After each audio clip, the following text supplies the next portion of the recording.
What is culturally sustaining pedagogy and why does it matter? Alim H.S. and Paris D. In this video essay, I will summarize their work on distinctions between culturally relevant and culturally sustaining pedagogy. While you might be familiar with the terms culturally relevant and culturally responsive, keep watching to discover how Paris and Alim extend the notion of what relevance and responsiveness means in a pluralist society. Alim and Paris distinguish between culturally relevant pedagogy and culturally sustaining pedagogy. We might ask ourselves what the difference between these two concepts is. In order to find answers to this question, we need to understand the definition of culturally sustaining pedagogy. Culturally sustaining pedagogy aims to perpetuate and foster linguistic, literate, and cultural pluralism as part of education for positive social transformation and revitalization. Views dynamic cultural dexterity as essential and sees the outcome of learning as additive rather than subtractive,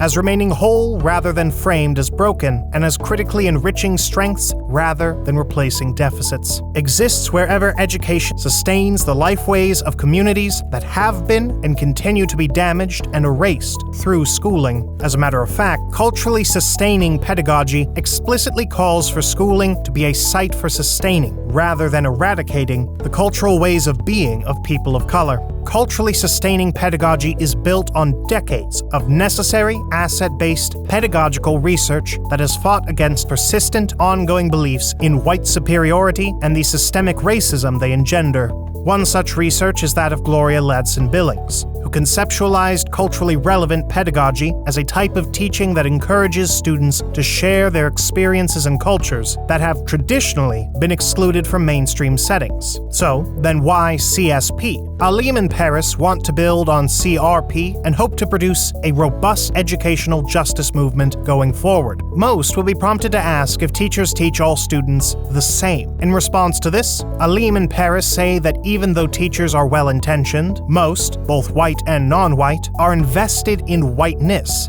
and are engaged in rhetoric that is harmful to communities of color for at least three obvious reasons. Number one, they are denying their own whiteness and all the social privileges and power that they gain from that. 2, they are denying other folks, black, brown, or Asian as examples, and most importantly, number 3, they are constructing racism as intentional rather than institutional. What we do have time for, though, is genuine, open, honest, courageous conversations about racism and how education can disrupt racism. So what is it that we need? We need a critical centering on dynamic community languages, valued practices, and knowledges, because educators don't recognize students' native languages or their English, their literacies, e.g. hip-hop, poetry, social media, street art, or their sustained practices and belief systems. Instead, they are marginalized. We need to historicize content and instruction. CSP can connect present learning to the histories of racial, ethnic, and linguistic communities they are a part of. We need the capacity to contend with internalized oppressions,